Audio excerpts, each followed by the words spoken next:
campaña.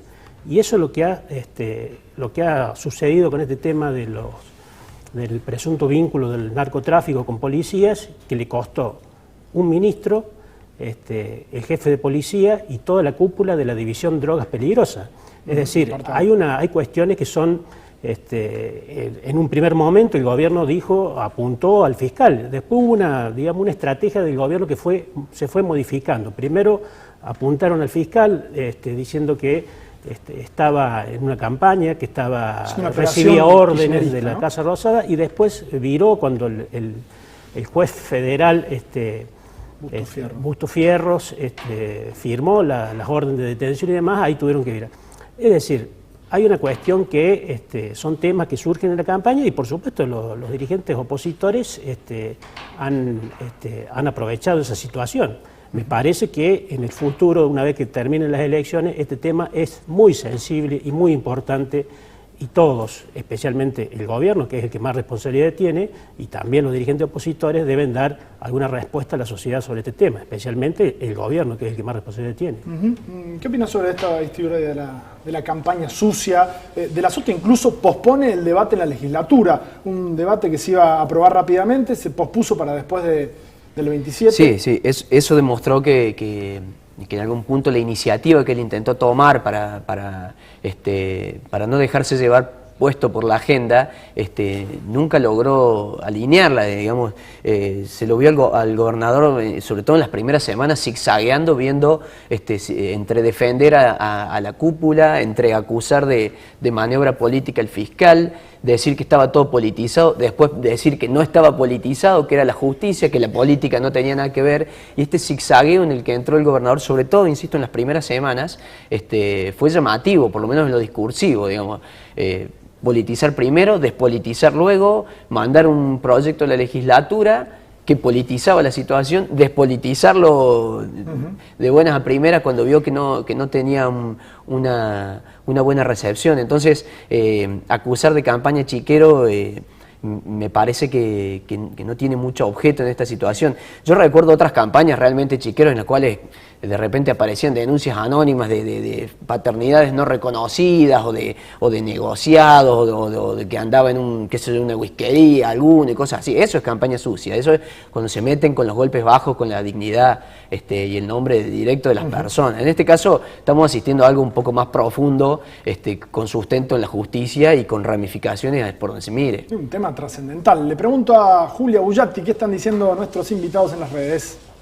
Así es, Gustavo Córdoba está opinando en @ZonaPolítica.tv, nos dice: es una campaña muy competitiva. La diferencia entre el primero y el cuarto es menor a 15%. Las tendencias electorales sufrieron variaciones mínimas, mínimo impacto de los escándalos. Y también Carlos Ichar nos dice: Carolina Escoto se transformó en la campaña como la representante más seria de la oposición del gobierno provincial.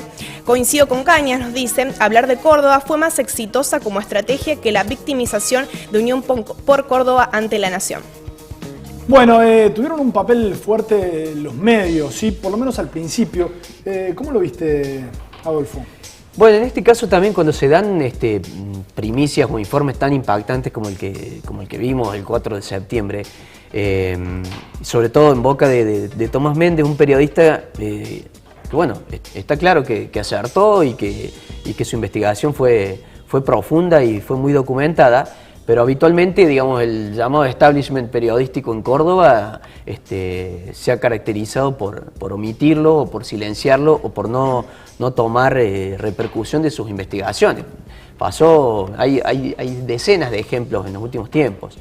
Y el hecho de cuando se presenta este escándalo, que fue, como te digo, el 4 de septiembre, al día siguiente los diarios de Córdoba no reflejaron nada, a excepción de La Mañana de Córdoba, que bueno, seguramente extendió su horario de cierre para poder para poder cronicar medianamente lo que se había visto en pantalla, ¿sí?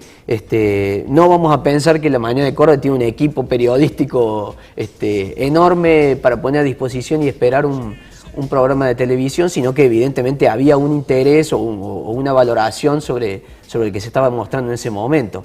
Los otros dos diarios de circulación importante esperaron un día más para recién subirse al tema, y yo noté que sobre todo en las primeras jornadas, en las primeras tapas, sobre todo hasta la etapa más emblemática que fue la del suicidio de Alós, bueno, se suscribía un poco esta teoría de que era una causa política, de que estaba enmarcada dentro de la campaña, de que el periodista se había extralimitado al punto de llegar casi a endilgarle la muerte de Alós, que en ese momento considerábamos que era un suicidio. Son cuestiones que no pasan inadvertidas por ahí para el ojo del periodista o para el ojo del que conoce cómo se cocinan un poco las tapas y cómo se desarrollan las coberturas. Y otra cuestión que yo noté importante es que, bueno, también los medios más hegemónicos que conocemos, que son los que tienen pauta más importante del gobierno provincial, insistieron en todo momento con la figura del buchón o del arrepentido cuando se hablaba de viernes, porque es mucho más fácil cargar tinta sobre el mensajero, sobre el tipo que estaba denunciando y poniendo a trasluz toda esta situación, haciendo hincapié en su pasado delictivo, poniendo en duda si era un agente encubierto o un agente secreto del gobierno nacional. Fíjate lo que se llegó a decir. Quizás un poco bajándole el precio a sus declaraciones o a la investigación edificada en base a esa denuncia. Entonces yo noté una cobertura bastante direccionada, sobre todo en las primeras semanas cuando bueno, las evidencias quizás no eran tan categóricas y cuando no había detenciones ni imputaciones. Después, bueno, se han ido alineando, digamos, un poco que lo abrumador de los hechos obligó a que la cobertura se tomara de una forma más seria. Escuchamos a compañero tuyo, a Roberto Battaglino, decir que el tema estuvo en la agenda. ¿Cómo lo has visto vos en términos generales? A mí me parece, coincido con Roberto, digamos, más allá digamos, de las cuestiones de cada medio, el tema es un escándalo y estuvo en los medios hegemónicos, en todas las webs, en todas las revistas. Cada medio tiene su modo de afrontar el tema, pero me parece que no faltó cobertura, me parece que estuvo en todos lados. No veo que nadie haya ocultado, además es una cuestión que era, digamos, los hechos lo demostraron que era una cuestión muy grave y me parece que la cobertura, después cada uno puede hacer su análisis de cada medio, pero me parece que no hubo, digamos, una cuestión de que haya medios que no lo hayan utilizado, no hayan tratado el tema. Julia tiene más opiniones en las redes, a ver, ¿qué dicen?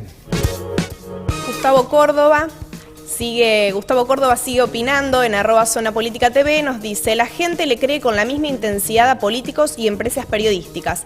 Menos del 10% del electorado cordobés modificó su voto en los 30 días. Y por último nos dice: no hay que temer a las campañas negativas, sí hay que saber hacerlas. Bueno, enseguida les voy a preguntar por lo que dijo de la Sota hace un par de días respecto de Mestre. Quiero antes, no lo escuchamos casi a Schiaretti en la campaña, lo hemos escuchado bastante poco, no participó de debates, dio alguna que otra entrevista muy digitada. Vamos a escuchar lo que dijo en la exposición en la Universidad Nacional de Córdoba respecto de este tema, en la respuesta de Unión por Córdoba a este tema del narcoescándalo. Escuchen.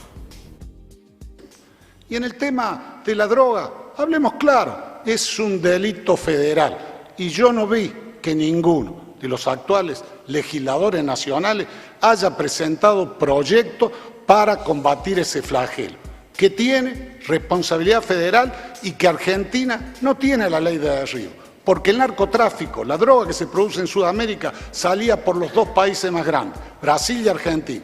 Brasil puso la ley de derribo, que es que si una aeronave no identificada o narcotraficante no obedece la orden de bajar, la pueden derribar. Argentina no, y la frontera nuestra es un colador. De 800 vuelos los últimos 2 años, 240 eran de narcotraficantes. Yo voy por la sanción de la ley de derribo en la nación.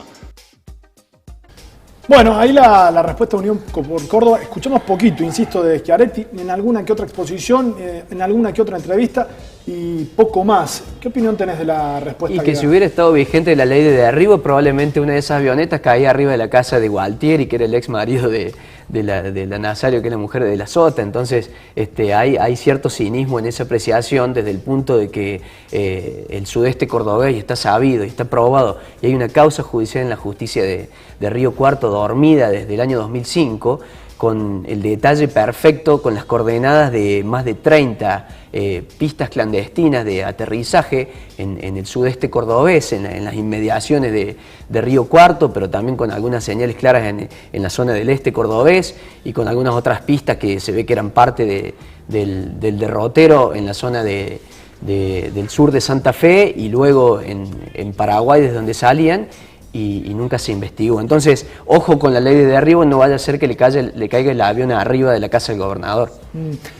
Cuando se habla de esta historia de las pistas clandestinas, dice Schiaretti en un momento que hay 350.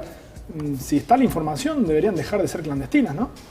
Sí, es realmente, además, tener una ley de derribo y prácticamente no sé si la Fuerza Aérea tiene en estos momentos las condiciones para volar y vigilar nuestro espacio aéreo. Hay una cuestión, el gobierno provincial lo primero que hizo, trató de decir, es el tema narcotráfico es responsabilidad del gobierno nacional. Digamos, en parte es cierto, pero por otra parte, el gobierno provincial es responsable de su policía. Y la policía, las personas, los 6 efectivos que están detenidos, son miembros de la policía de Córdoba, cuya responde al gobierno provincial.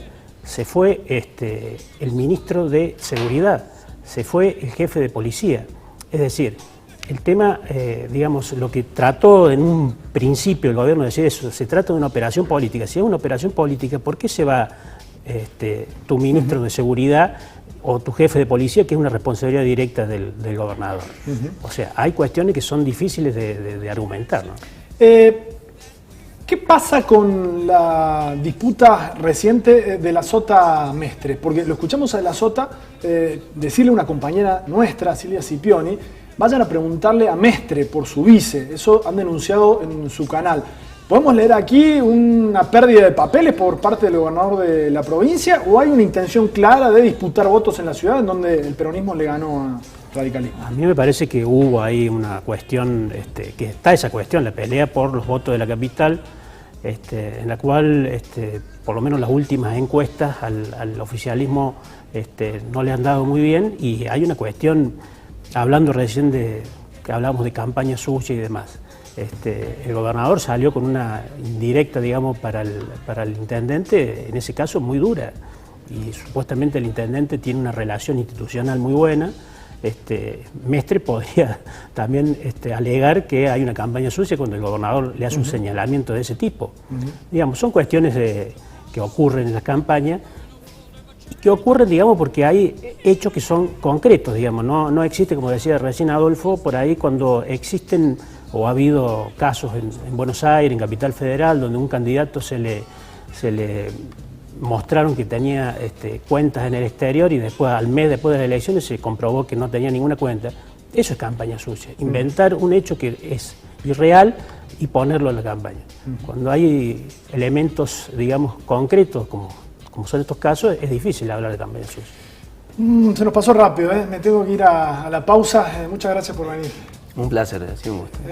Hacemos una pausa breve, nos vamos con un spot de Olmedo, que no sé si lo vieron, pero si no, yo sé que deben estar cansados de tanto spot, ya se van a acabar, después del jueves se acaban, pero presten atención a este spot de Alfredo Olmedo, está pidiendo el servicio militar. Escuchen, a la vuelta estamos aquí con Andrés Daín, charlando sobre una mirada más política por parte de un politólogo sobre la campaña en general de cara al 27.